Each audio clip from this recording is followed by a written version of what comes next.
द्वापर जुगर घटना बोले होटी पुराण रे अछि वर्णना बोले होटी श्री कृष्ण प्रेमर ठाकुर अष्टपाठ वंशी तांकर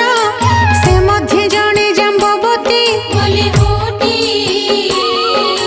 हेले जे सिए गर्भवती बोले होटी